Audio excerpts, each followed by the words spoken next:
It's time for another comic book. Welcome to the St. Canard Files, a Darkwing Duck podcast. I'm your host, Will Santana, and today I'm with a different co-host. Who am I with today? Mr. Stan Lunn. Hey, what's going on, Stan? Not too much. How you doing today, Will? Man, I'm doing good, man. I kind of noticed me and Mike like to fall back on you with the comics. Really, you and Michelle would probably be our top choices, but Michelle never wants to join us on the podcast, unfortunately. Dang it, Michelle. Come on, join the crew. There's so much to do. So Mike, I mean not Mike. I'm used to Mike being my co-host, but Stan, man, how you doing on your comic collection with Darkwing, man? Are you all complete? Are you still missing some stuff?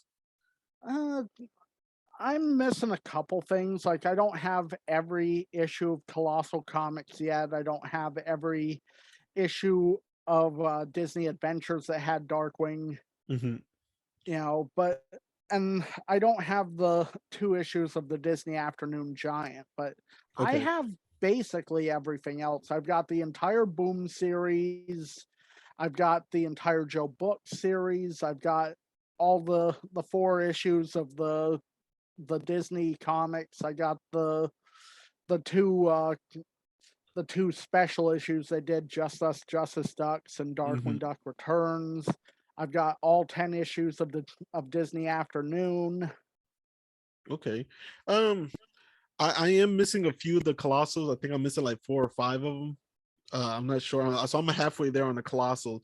With the Boom, I don't want the individuals. I do have the Dangerous Currency with individuals, but with the Boom, I'm fine with Definitively Dangerous. Are you a Definitively Dangerous guy or a Joe Book series guy? Honestly, I think I prefer Definitively Dangerous over Joe Books. Of course, I'm also the same guy that likes Dangerous Currency and the Boom Ducktales run, so I might not be the most reliable person. Okay, I hope people don't take this as a fact. This is just from my observation from when I talk to like Darkwing fans.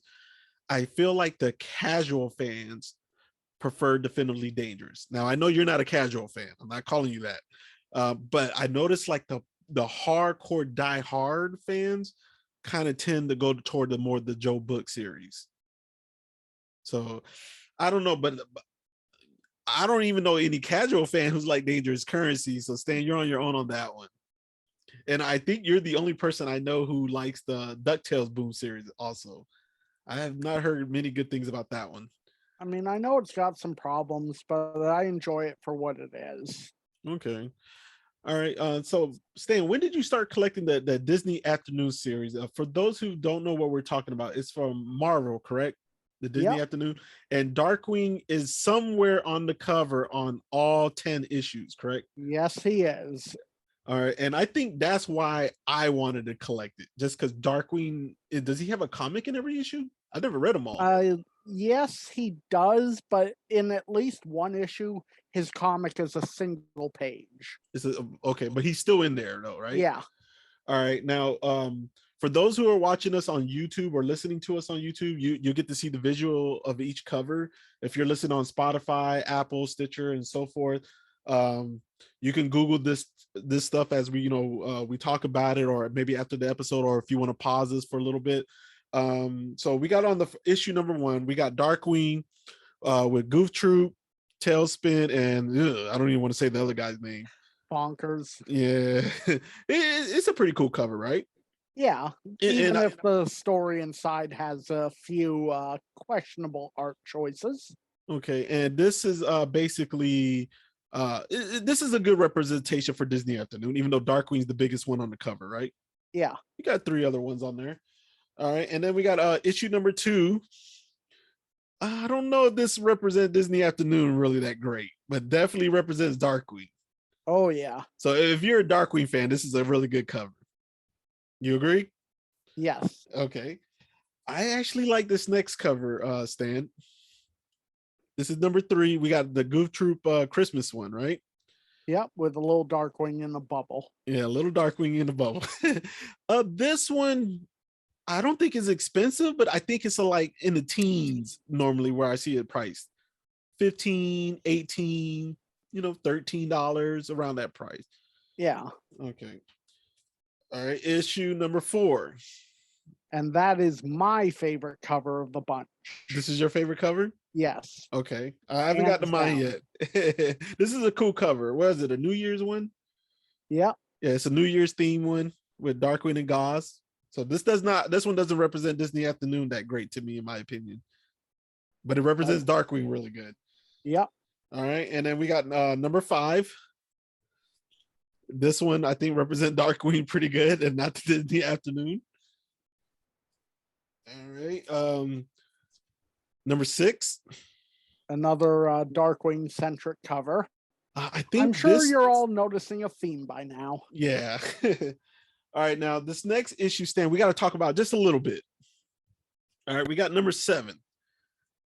All right. Now, why do we have to talk about this one a little bit, Stan?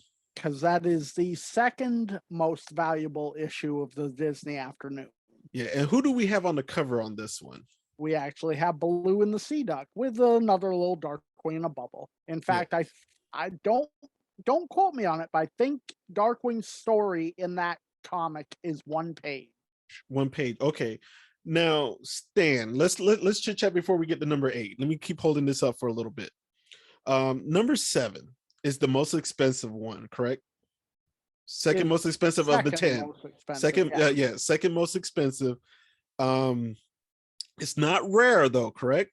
I see it quite a lot. Rare. Yeah, it's not rare. I would say I don't even want to put it in the uncommon area. I don't think it's uncommon either. I see it quite a bit.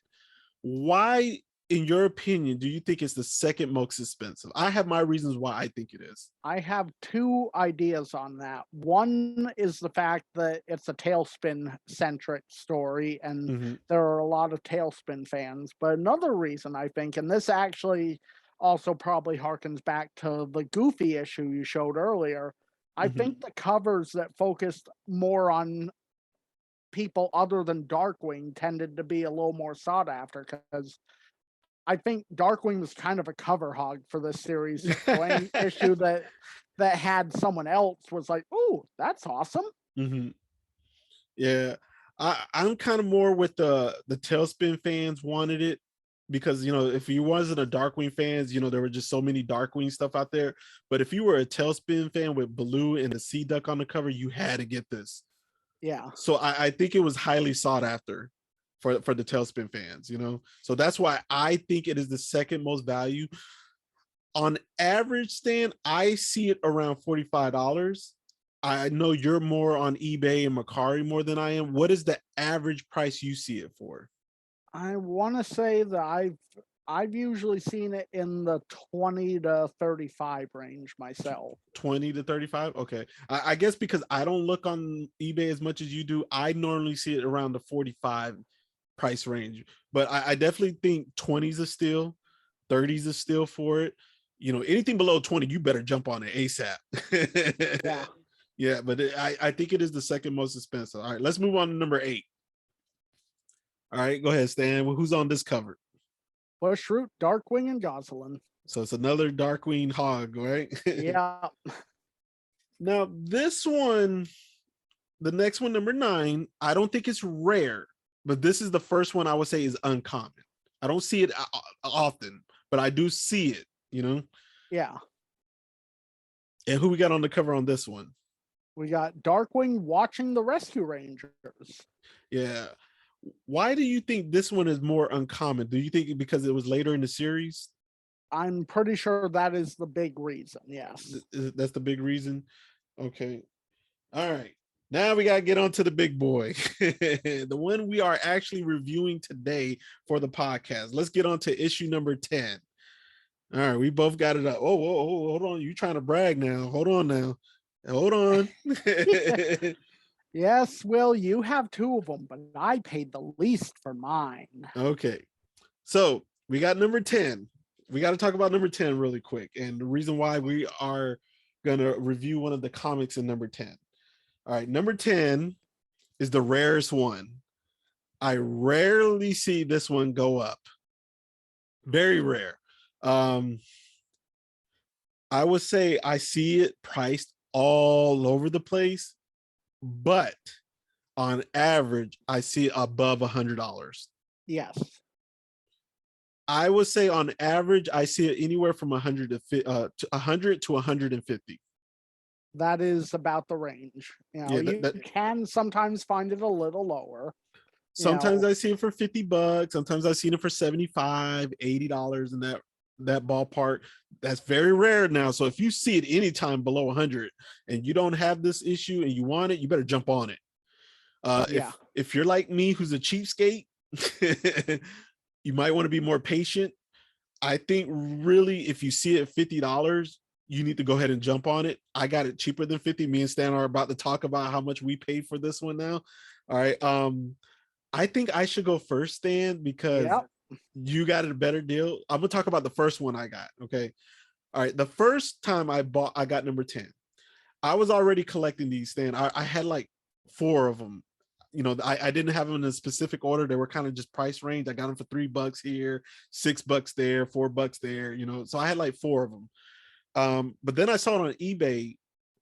A seller was selling all 10 for $120. So that averages out to $12 a piece. So I jumped on that. I was like, man, that's the whole set. And like, I would pay that price for number 10 alone. So I grabbed all 10 and then I used the other 4 as giveaways that, we've had on the Facebook page and stuff. So I got my first number 10 for 12. Now my second one, I don't think they knew what they had. And I got it for, I think, $16, which is still a steal. Yeah. Would you agree with that? It was still a steal? Oh, yeah. Okay. All right. Now, Stan, you go ahead and you take the floor on what you got yours for. Now, if yours at 16 was a steal, mine was probably the equivalent of robbing the guy blind and stealing his socks to boot. So I went into a local comic book shop and was, pillaging through their $2 boxes, and I came across that issue for $2. Wow, $2. He really didn't know what he had there. Well, to be honest, I didn't either. At the time, I only owned issue number 1. I didn't have issues 2 through 10 at all. It's only after I got number 10, I managed to track down. I want to say I found like a big lot of them on eBay, including number 7, which is how I got that. But yeah, $2. Okay. That is probably, aside from when that comic was first for sale at the cover price of $1.50, that is probably the cheapest anyone has paid for it. Okay. All right. So Stan, now that we talked about all 1 through 10, what comic are we reviewing today? The Big Snooze. The Big Snooze. And we got a new character in this one that I don't think is in any other comic, any cartoon episodes of Darkwing. No, she is not. Okay. And what issue is the Big Snooze in from this Disney Afternoon set? What issue? Yeah, what issue is it in? Issue 10. The most valuable issue. All right. So that's why I chose this one. It's a rare I think comic. I don't think people know about this one. I Googled it. It popped up a few times, but not much. And I saw there was one person who did scan each page, so you can find it online. But their scans were not that great. They were very tiny. So, you're going to have to zoom in a little bit if you don't want to buy this. If you're a casual fan, not a diehard fan, I don't recommend you buying this comic. I'll be honest with you. I was not a fan of it. I'm just a diehard guy, so I wanted the whole set.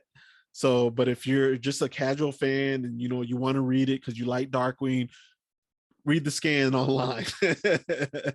Yeah. Okay. All right. So I'm not gonna get my score or anything right now on that. Okay. So Stan, let me go ahead and get my comic out so we can kind of review this so I can be a little more organized. I don't know how if all of ours are going to be the same, but the first thing I saw was like, Power Rangers. No. Does yours have the Power Rangers there too? I'm sure it does. Okay. All right. Now, Stan, last thing before we get into this. When you were reading this, were you kind of like careful as you were turning the pages and stuff? Oh yeah. I'm not gonna lie. So for those of you watching this on YouTube, I was reading it like this, like really tight. I didn't want to crease it or anything. Even though I got 2 copies of this, I was like, man, I don't want to damage this thing. Okay. All right. So Stan, who was this written by? So this issue, or this story, I should say, was written by Paul S. Newman, not to be confused with the actor. Yeah. All right. But unfortunately, Paul Newman, when I researched him, Stan, he passed away on May 30th of 99. He was born in 1924. So he was around for quite a bit. For those of you who are interested in the comics and stuff like that, he's also in the Guinness Book of Records. He's credited as the most prolific comic book writer for 4,100 published stories. And it says that's approximately around 36,000 pages. He's credited as the comic book for the series of The Invaders, which had Aquaman in it, Gunsmoke, DC Comics, GI Combat. I'm not too sure what that is. It was a war comic. Okay. It says he did a decade-long run of the Lone Ranger. I'm very familiar with the Lone Ranger. He did this Darkwing. Oh, he's also known for writing the comic book adaptation of the Beatles animated feature, Yellow Submarine. Just trying to scroll through this before we get into it, make sure I don't miss something very big. I'm pretty sure I'm going to miss something big. People are like, man, he did this, he did that. Will, how come you didn't mention that, guys? I'm so sorry. I'm so sorry. I'm trying to really scroll really quick. He also did Smokey Bear. He did Tom Corbett Space Cadet, Laughing Comics. I'm not a comic book guy, so I know people are going to be so mad at me. All right, so that's enough though. But guys, basically, and he also wrote the comic book series for Turok for 26 years. I know the video game Turok. I don't know if that's related. Let me click on this real quick, Stan. Yep, Dinosaur Hunter. Turok Dinosaur Hunter. Yep. So video game came up the comic book. Okay, I did not know that. All right, so Stan, let's get into the big snooze.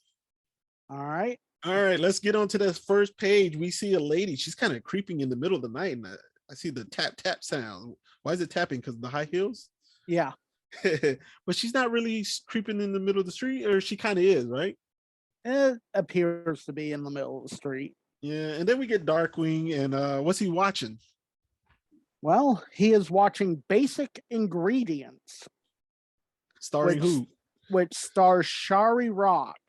I wonder where they got that from. Well, they got that from an old 90s movie called Basic Instinct, which starred Sharon Stone. Yeah. I haven't seen that movie quite a while, but I know there's a documentary called Don't F with Cats. I can't say what the F word is. Basically the guy mimicked a lot of the movies and his killings and stuff, and that's a whole nother story. All right, but we got Darkwing. He's professing his love for Sharee, right? Yeah, and then somebody's knocking on the door. Who's at the door? Sharee Rock. Yep, she's there. All right. What do you think about her drawing? I think they over sexualized her a bit. Like, she looks like she's intended to be like Jessica Rabbit almost. Yeah. Though Jessica Rabbit had a lot more class to her. Yeah, she does have that the body of that kind of appeal, but her face, I kind of think Morgana got her beat. Yeah.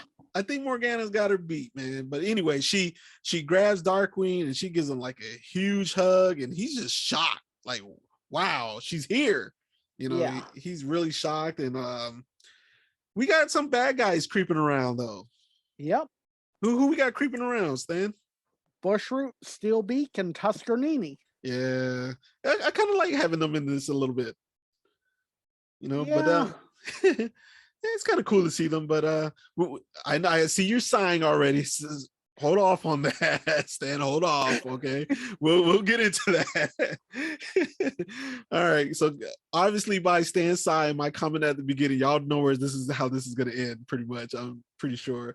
All right. So, but then we get a favorite character of our, well, not our favorite, but you know what I mean, a lovable character. She pops up. Who's this? Gosling. Yeah, and she hears some noise and she wants to go see what's going on. Like, what's going on with Drake? What's going on down the stairs and stuff? So she spots somebody, and who is it? It's Sharee Rock. Yeah. So apparently has to wait in the autograph line. Yeah, that was kind of weird, but Sharee did offer her the autograph, but Darkwing's like, get in line, I'm first. And then we got those bad guys. They're kind of creeping around the window, right? They are, though. Why did Sharee pick Drake's house of all places? I don't know. They never really explained that, did they? They did. They did? It was because he was the only one with a light on. Oh, yeah, that's right. That's correct. Yeah, because he's the only one with the lights on that late at night or something. But then we get the bad guys and they kind of start revealing their plan. Yep. Yeah, what's their plan, Stan? Tuscanini wants to make a movie with her starring opposite him. Yep. And he's never, what's kind of weird with that though is like Tuscanini was never really the actor in all his film episodes. Right. He was more the director. Yeah. So that was kind of weird. But Darkwing, well, she mentions that she was being followed, correct? Yeah. And Darkwing, well, as Drake, he's ready to handle business. Like, I'm gonna take care of this. I'm gonna protect you. And Gosling, what did she suggest for him to do? Go out the back, right? She suggests for Drake to go get his friend to help. Oh yeah, and who's the friend? Obviously, Darkwing. Oh yeah, Darkwing's all in love and everything, so he kind of goes out the back, right? He does, which is kind of odd because you'd think he would have, used the chairs, even though they don't show the chairs in the living room. Mm-hmm. But here's a big question. Considering that Sharee said she'd love them both, I have a big question. Okay. Where is Morgana and why is Darkwing fawning over this person so much? I know, right? I don't think she got Morgana. For those of you who have never read this, Google Sharee Rock. She'll come up on there on when you Google her name and stuff. She'll come up and you'll see what we're talking about. I definitely think Morgana's got her beat. Not the body wise, but like the face and yeah, she definitely got her. And the personality. Yeah, but then Sharee breaks a nail and Darkwing's like, oh my god, what happened? He's freaking out. She just broke a nail though. Darkwing, calm down. And what's he do to her hand, Stan? Doesn't he kiss it? Yeah, he pretty much kisses it. Oh man, I think that's really funny. But Gosling's like, go get your friend. He's like, yeah, you're probably right. Time to get the friend. But why did she go to the bathroom? I didn't really get that too much. I'm guessing she was looking for an emery board because that's what Gosling ends up bringing her for her nail. Okay. Oh, that's like a nail filer or something? Yeah. Oh, okay. I didn't know what that was, man. Yeah, an emery board is like this little almost it's almost like a sandpaper board to help file nails down. Okay. Yeah. But then Sharee mentioned something about the country's national interest. What she's talking about, Stan?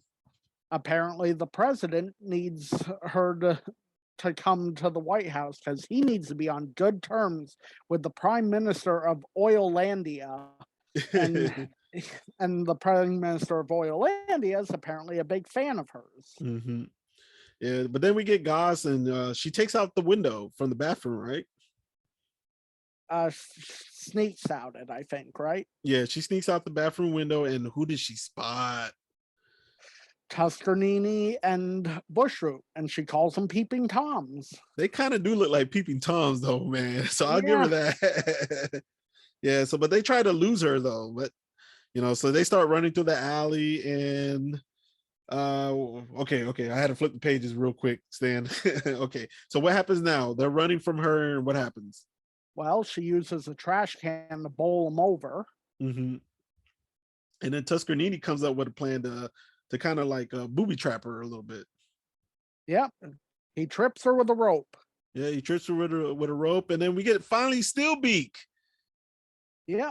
Steelbeak kind of got done wrong on this comic. I think a lot of characters got done wrong in this comic. Yeah, so we get Steelbeak, and what did he have something in his beak to open the door to pick the lock? Is that what happened No, here? his beak's made of metal. He just bit through the lock. Oh, is that what happened? Okay. I thought like there was something like in his beak, like he was trying to pick the lock or something, and then he kicks the door in, right? Yeah, he bites through the lock and kicks the door in. Yeah, and then who does he snatch up? He snatches up Sharee. Yeah, he picks her up, and then they take off in a limo. I thought that was the weirdest thing. Like, why would a limo be for all three of them? Like, is they trying to impress her or something? For the film? She was kind of impressed, wasn't she? Oh yeah, she definitely was impressed. Yep, and then Darkwing finally shows up, and what does he say? He says that famous line of his. I don't remember him saying a famous line. Oh, he says, "Let's get dangerous." He says, "I'm Zach." That. Yeah, and then he sees them take off, and then how does he try to track them? Well, he's going to follow the tires. 225/70/R15 all season steel belted radials. Though I will say in the next part, they make a mistake and leave out the 5 from the 225. Oh, really? I didn't even catch that. All right, so then we get all the bad guys, and they got Sharee, and they take her to the St. Canard Colossal Movie Studio, right? Yep, which I'd like to think was maybe a callback to Colossal Comics, but I think so probably too. wasn't. Oh, you don't think it was? I don't think it was, but I'd like to think it was. Okay, yeah, and they take her to this studio, and they kind of reveal the plan of the film they want to do with Sharee. And what's the name of the film? The Big Snooze. The Roll Big credits. Snooze. Yep, and then I believe this is where Tuscanini. No, not yet. Okay. Oh yeah, he does reveal that he's going to be the co-star. Right. Yep. Yep. All right. And so let's. That ends part 1. That ends part 1. But the studio, before we move on, the studio was like abandoned. It was kind of beat up a little bit, looking right.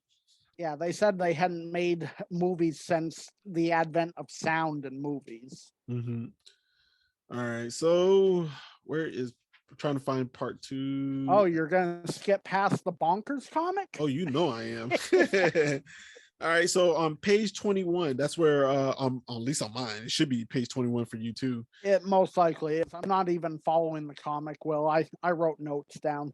Oh, okay. All right, so we're now on part 2, and then Darkwing, he's still tracking the tires and everything. He's doing a pretty good job until boink, he walks face first into a car bumper.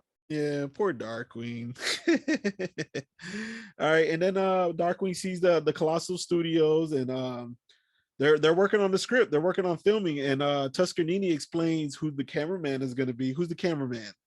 The cameraman will be Steelbeak. Yep. And what is Bushroot's role? He's going to provide the outdoor scenery from shrubs to trees. Yeah. And then Tuscanini reveals to Sharee that they're gonna have their first romantic meeting set here, and those guys look really familiar for his romantic meeting with the Spears. Yeah, I can't remember where I've seen them from. I don't remember if it was a Darkwing episode or a Ducktales episode, but they definitely look very familiar. Yeah, and then no, not to you. A little bit. Okay. Though you did gloss over one thing though. Okay, go for it. That Sharee apparently thinks she's perfect for the role because she played the lead in Rip Van Winkle in 6th grade. Rip Van Winkle. Ain't Rip Van Winkle about the guy who fell asleep or something? I think so. Yeah. All right. And then he shows her some artifacts they got in the studio, and one of them says it was secondhand from the producer of First Graders of the Lost Ark. Yeah. What is that a reference to, Stan? Raiders of the Lost Ark, the first of the Indiana Jones movies. Yeah, and then we see Darkwing, man. He gets a little jealous. Yeah. Yeah, he gets a little jealous because he's wondering, like, how could she love Tuscanini? When the remote control you dropped into your TV dinner is here. Yeah. Which is the closest we get to an entrance line, folks. Yep. That's the closest we get. But then Steelbeak, then he dropped something on Darkwing. Was it Steelbeak who did it, or was it Gosling? Steelbeak did. It was a set. Oh, okay. And it fell on Darkwing's head, right? Yeah. But I don't think they saw him yet, did they? No. Okay. And then basically Darkwing turns on the spotlight and blinds everybody. Yep. Yep. And then he says, "Fear not, the airborne Avenger is coming." Everybody's blind on that screen. I don't know. You said you don't have the comic open in front of you, but they're all blinded. And Sharee got her eyes closed. She's blinded.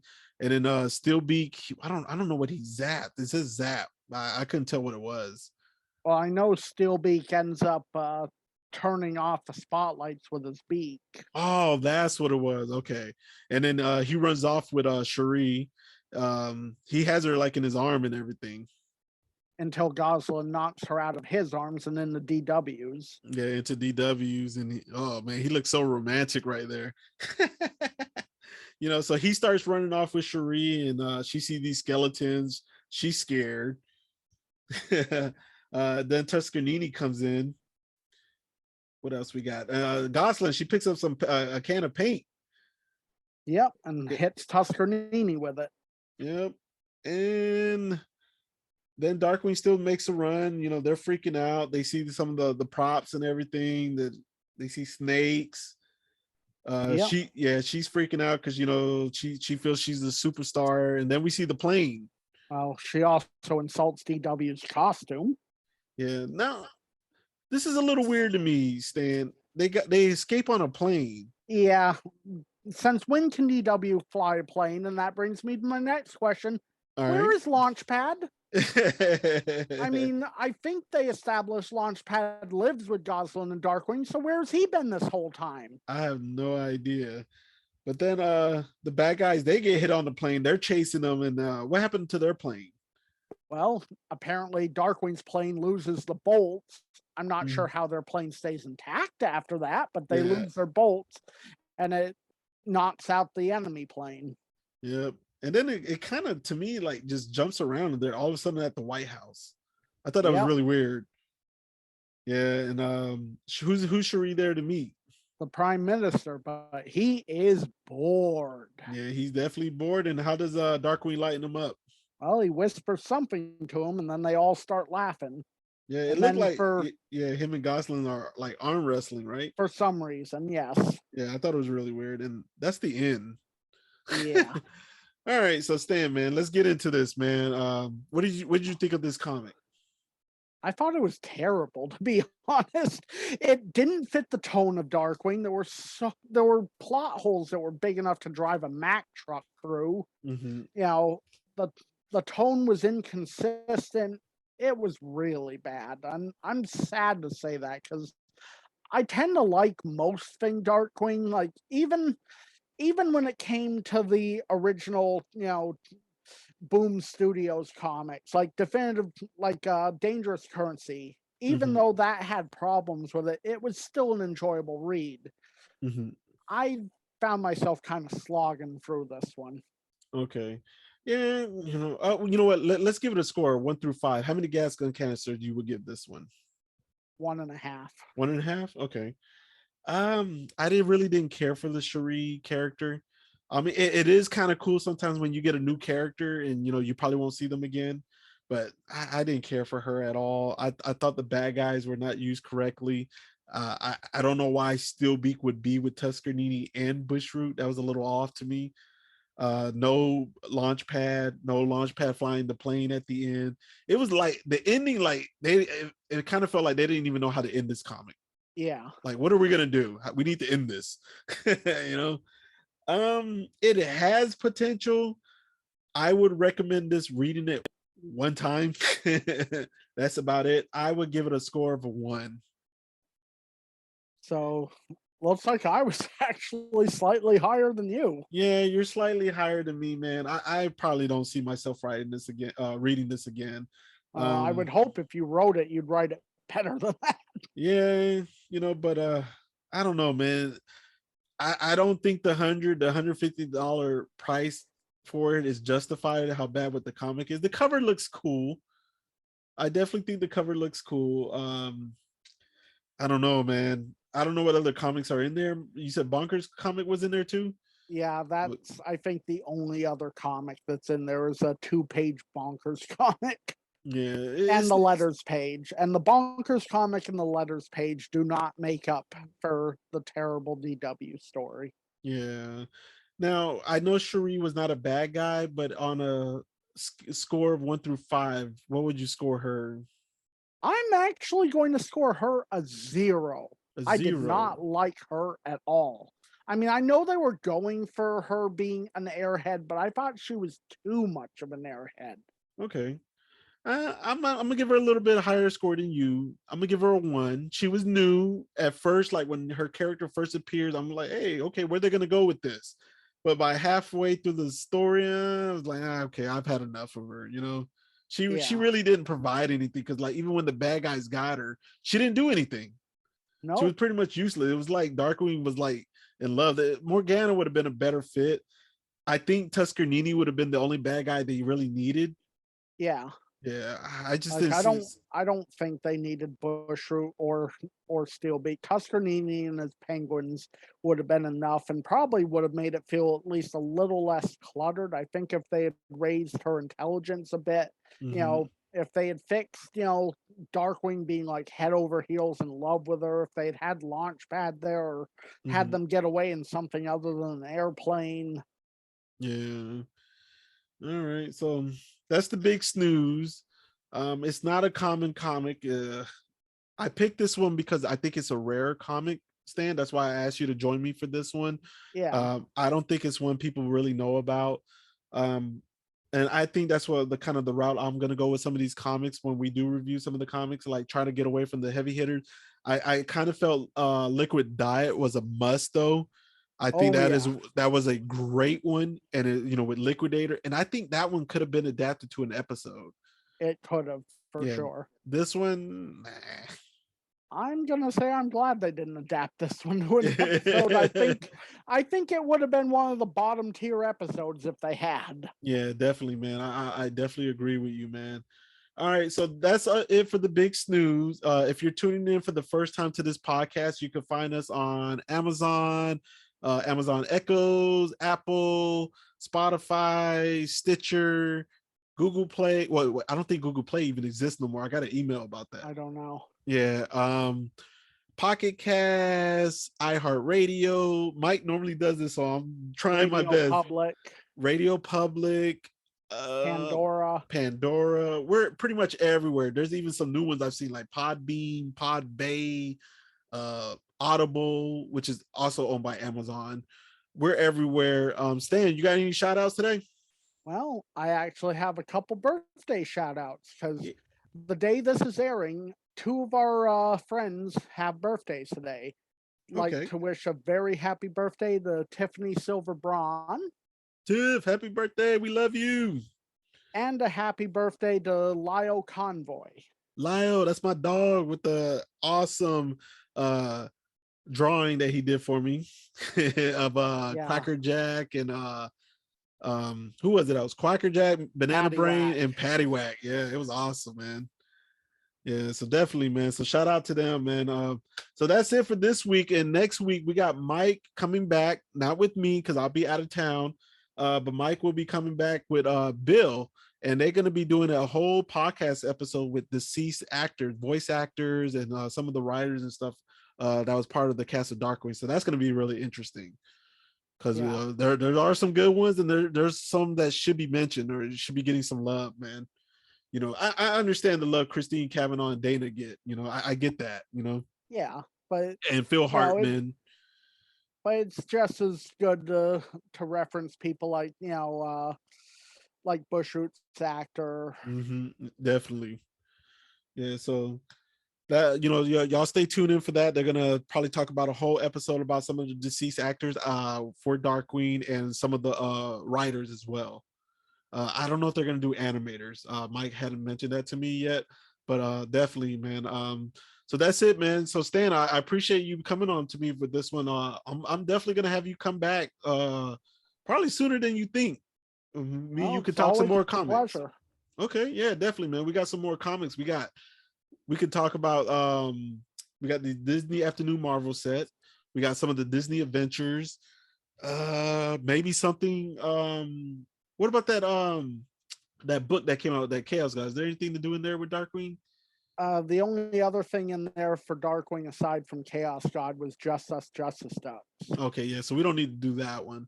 But me and you got some other stuff we can do. Oh though, yeah, definitely. there's definitely some few really great Disney adventure stories. I'd love to talk a bit about Vogue's Gallery at some point. It's my favorite. Okay, so guys, if you want to contact Stan, he's on Facebook, Instagram, and Twitter. He also runs the Saint Canard's Twitter page with Owen, and he runs the Saint Canard page on Reddit, right? Yep. All right, so y'all, if you want to chat with Stan and talk some comics with him and stuff, and or Power Rangers and Star Wars, you can look him up. He's all over social media. I think he's rich. I wish I was rich like him. Every day he has new toys and stuff coming in, so I'm extremely jealous. So he knows I'm joking. He knows I'm joking. I know. Besides, you're the one that's getting to meet all these awesome celebrities. Oh yeah. So thank you guys for listening this week. Again, Stan will eventually come back. Me and him will do some more comments, and he might do some with Mike as well, or all three of us will be together. Yeah. All right, so guys, that's the end of this episode, and make sure y'all tune in to Mike next week with Bill Yadeski. They talked about the deceased people or the deceased cast members, and remember, stay dangerous. Stay dangerous, everyone. Good night.